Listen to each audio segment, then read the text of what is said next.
हम्म, हम्म, chat में कुछ आया नहीं, देख लो।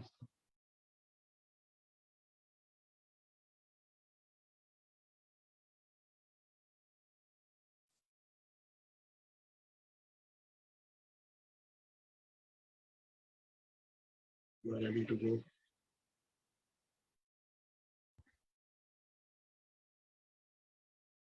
Very good evening to all the viewers of the vibrant poetry group, the Fertile Beings. Myself is Rakesh Chandra. I am a retired civil servant, and post-retirement, I am keeping myself busy in so many things. First of all, since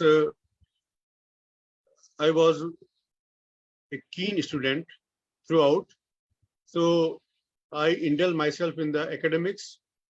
I pursued my Master of Laws and then PhD from Lucknow University, and as a regular scholar, and I have contributed almost 60 papers in different national and international journals on law and environment and other subjects. Moreover, I have penned 3 books on law, and my 2 books are under publication on law and environment. Besides that, I am writing articles also on general themes, general matters regularly. But poetry writing is what I most passionately feel, or I feel that I am very much involved with the poetry. Poetry writing is just very near to my heart, and it comes natural to me. During my student days at university level, I started writing English poetry, but after that, I could not pursue it with more vigor because of exigencies of my service conditions. So it almost stopped. But after retirement, I again pursued it, and I have just been able to publish 5 poetry collections of English poetry. This is one, The Circle of Life, then The Sunset Musings. Then this is my first collection. It was published from London. This Moon is Black. And the one more collection is poetry. This is my 20 poems. This has been published by the reflectoem.com. I have been awarded in 2021 the Nazi Namam Prize for poetry, for creative writing, mainly poetry. And besides that, I am contributing so many poems in different poetry groups. I feel that poetry writing is what it comes natural to me, because I think I can better express myself in the poetic form. Although I write prose a lot in the form of articles, legal papers, research papers, but somehow I feel poetry writing is what I like most. However, I got inspired to write poetry by reading poems in the very famous magazine of 70s and 80s, the Illustrated Weekly of India. In that magazine, there was one full page devoted to English poetry, and I was regularly reading the poets of the Jayant Mahapatra, Dom Morris, Nissim Ezekiel, etc. So I was inspired by reading poetry of those great masters, but unfortunately, I could not pursue it further. So still till now, they are my ideals in English poetry, and some foreign poets also. I'm very fond of T.S. Eliot and Carl Sandburg and few more poets. I read regularly the poetry of these great writers, these great poets. So for me, poetry is expressing myself or expressing my views, my vision, or my perception of the worldly matters, of the nature, and the routine, you see, routine atmosphere, or what you say, what is happening around you. That inspires me a lot. For me, writing poetry is not merely using some good words or some, you see, fancy words, and without any thought, involving without any thought process. I think poetry writing is difficult for me. It is easier for so many poets, but for me, because uh, I mean that poetry is a medium for expressing your philosophy of life, your experiences of life, your experiences about nature, the whole ecosystem. So in that way, I try to instill some thought process, some my experiences, some philosophical insights into my poetry, and without you see uh, instilling the all these things, this is really difficult for me to write poetry in, you see, the this commonly, you see, written form.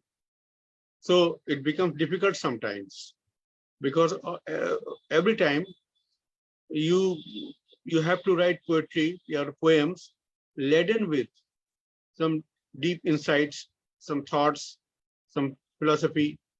So uh, I can't write with such pace or with much pace as I see, as I observe, so many poets are doing it. On they are writing poetry on continuously basis, almost daily.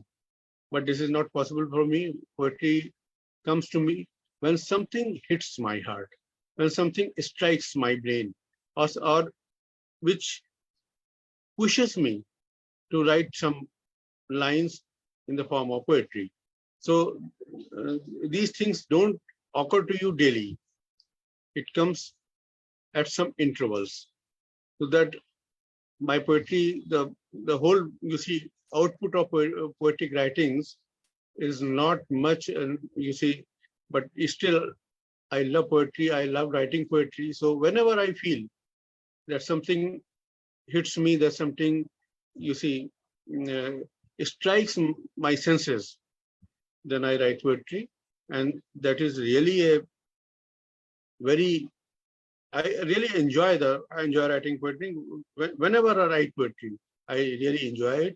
And one thing uh, take, I take it as a rule that poetry should be written from your heart, not from your brain or mind, because poetry, there, there should be communication between the heart of the poet and the heart of the reader.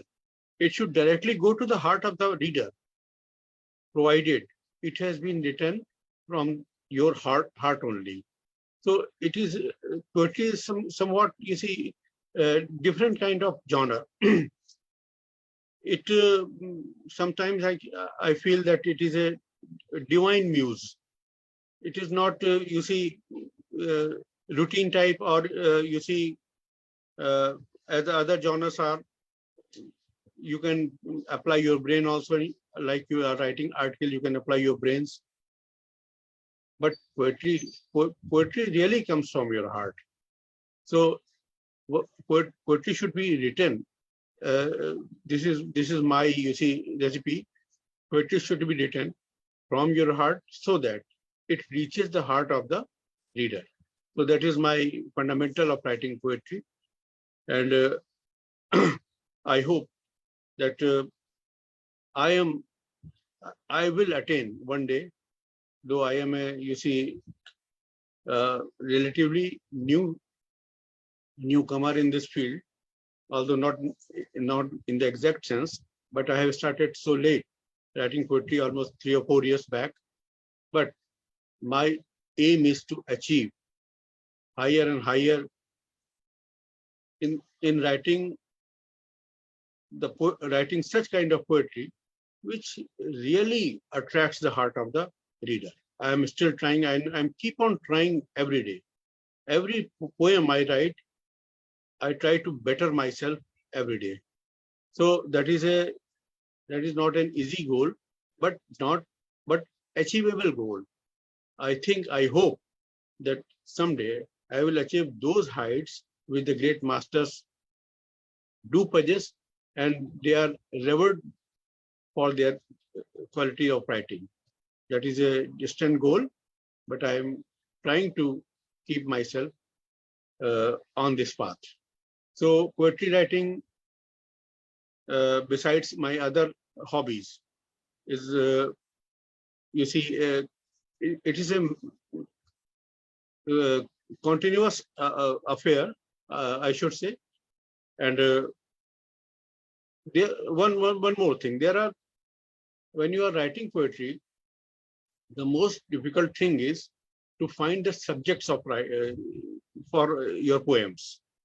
So I found that many poetic groups, they offer, you see, a competition, like, they give you some image to write poetry on, they give some quotations, all that.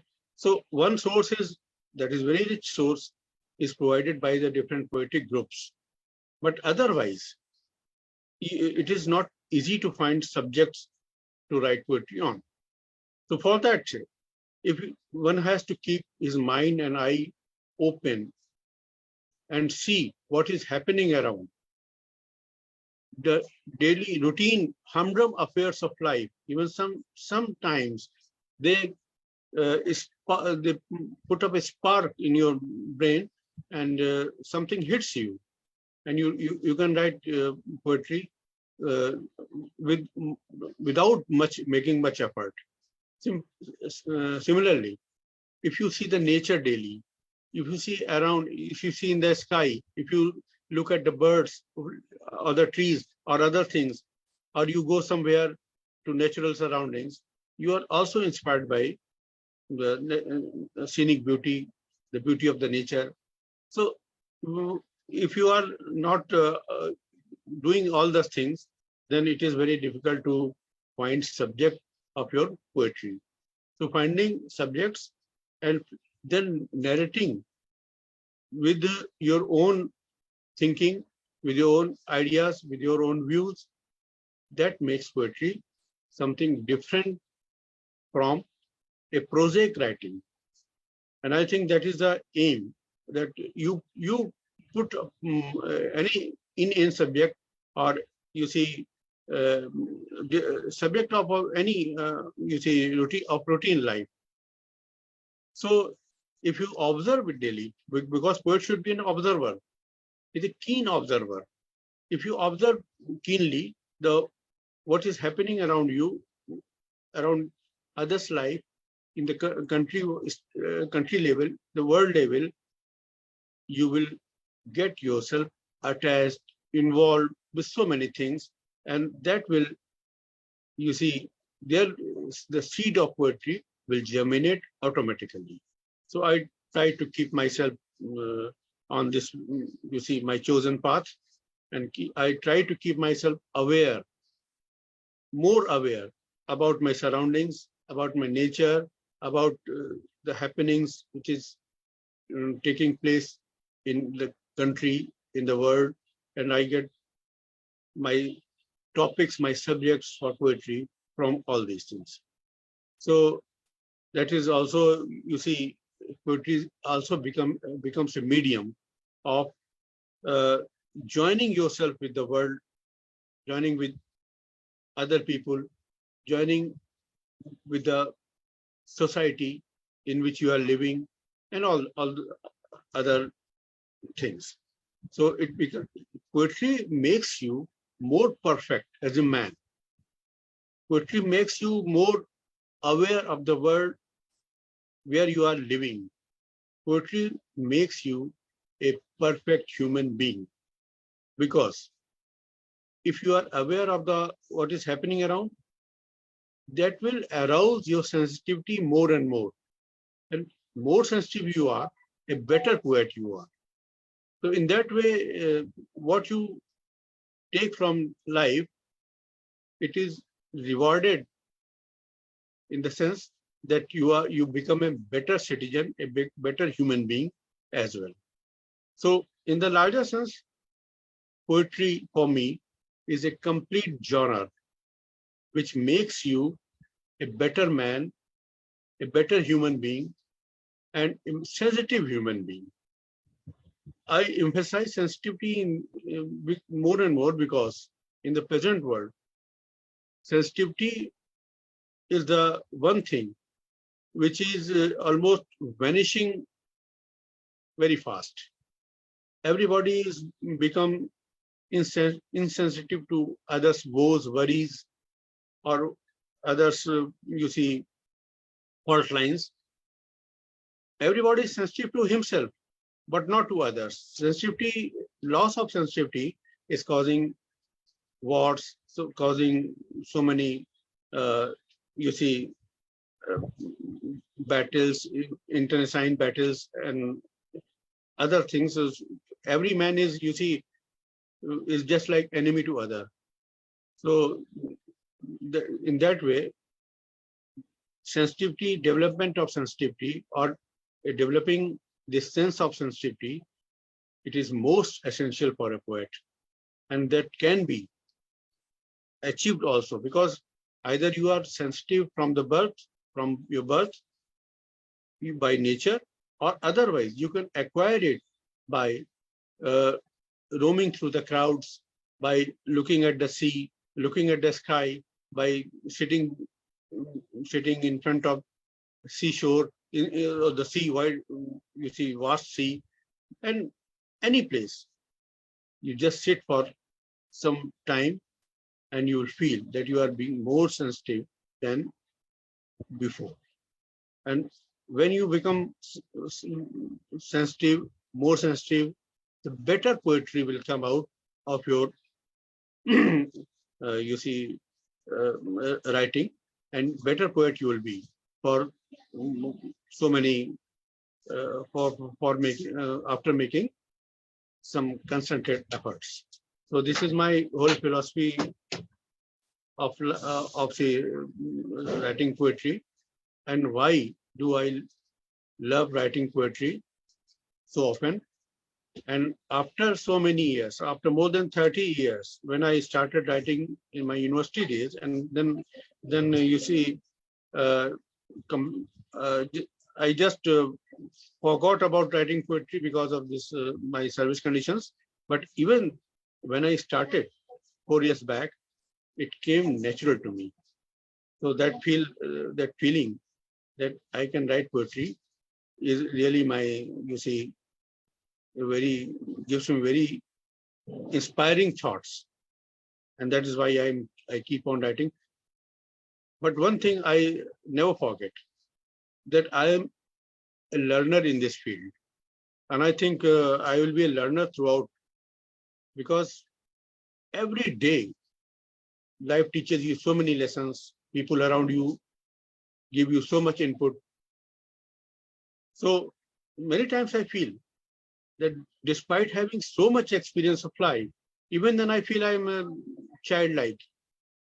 I feel that I'm not, you see, really equipped with the dealing with the situation, dealing with the people, and there is so much to learn from others' experiences, from other people's lessons, and in academics also, I feel there are much to learn.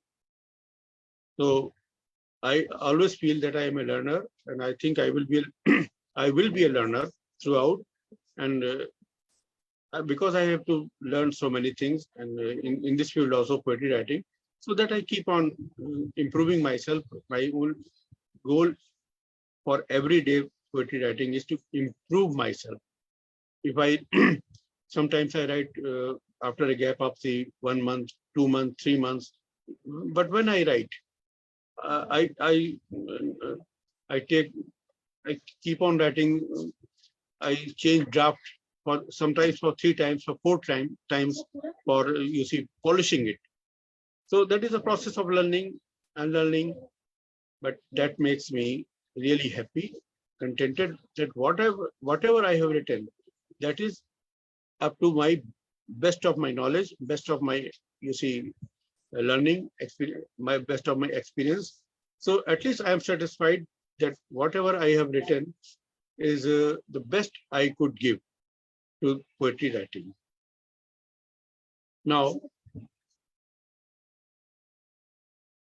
uh, I want to make my readers aware of my some poetry writing skills, because readers are the best judge or the viewers are the best judge.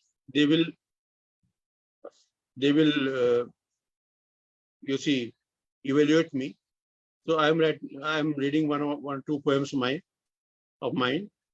First poem is I am a virgin river.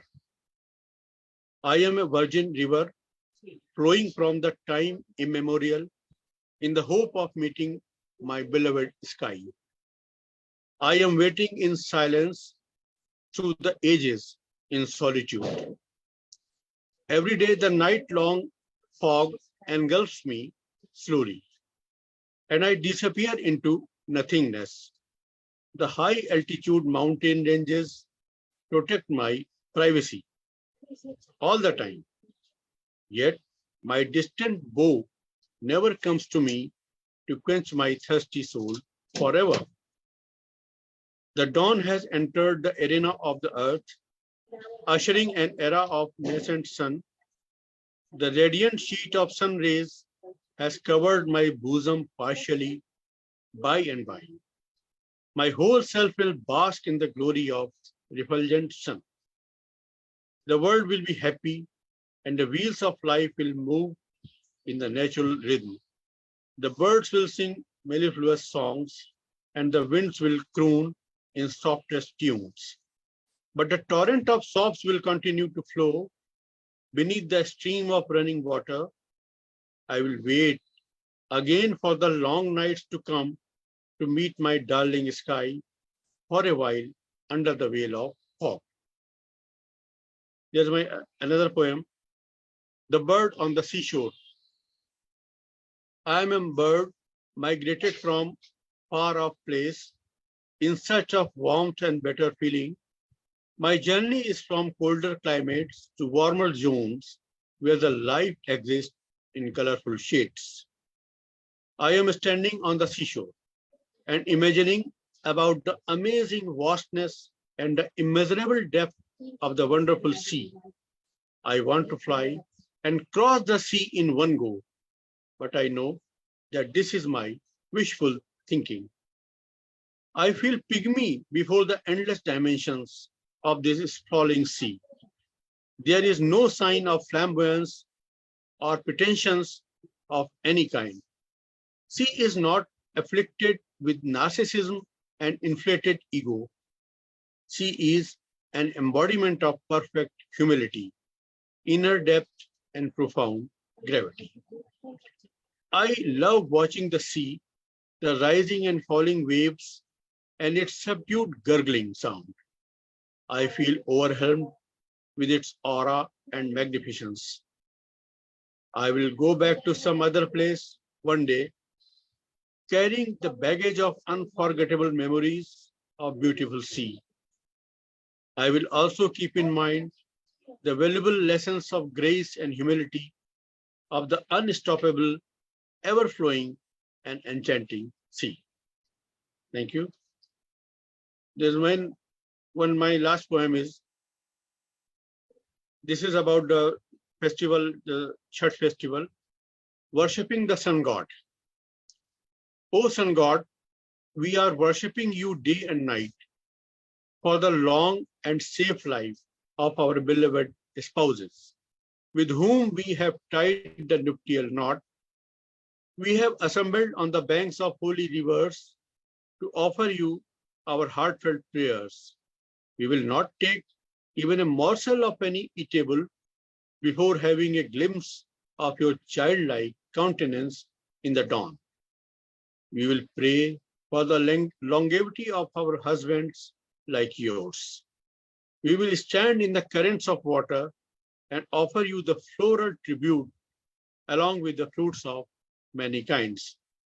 The evening has set in and the darkness is spreading its net wider and wider. We will wait till the morn in the hope of the fulfillment of our wishes, and our hearts begin to feel the gentle heart of your refulgence, gentle heat of your refulgence. You energize the wheels of life's cart and make them move on the journey ahead. You can enlighten the path of our beloved spouses by giving them strength to forward, to march forward fearlessly to the end. Let there be no floral, no final handshake in the autumn. Thank you so much. I hope all the viewers must have what you say, relished my conversation and must have evaluated my poetry skills. Any suggestions or any ideas they convey to me, that will welcome to me. Thanks to all. Thanks to Prasannaji.